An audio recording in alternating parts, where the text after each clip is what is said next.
Hi! In front of me is Honor 90 Lite, and today I would like to show you how you can open apps in pop-up view.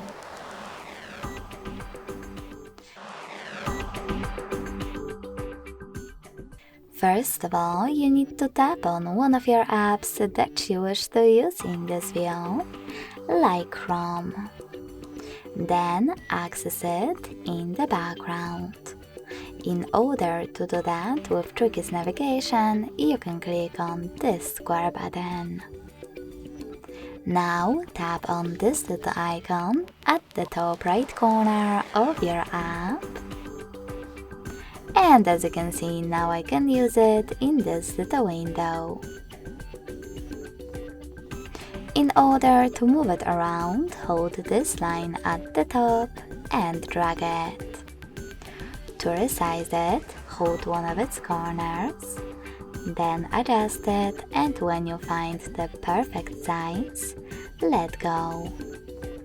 If you wish to turn it into a bubble, you can do that thanks to this line at the top left corner or home button.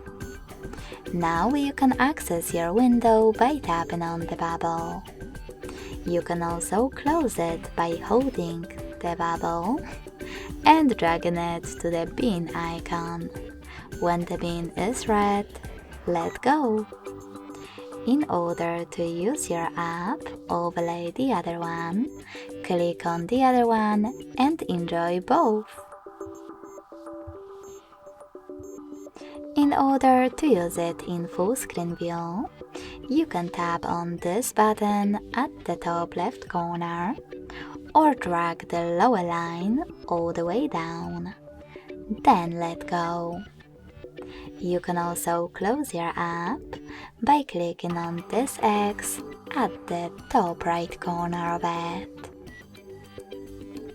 Thanks so much for watching. If you enjoyed this video, don't forget to leave a like, comment, and subscribe. Bye!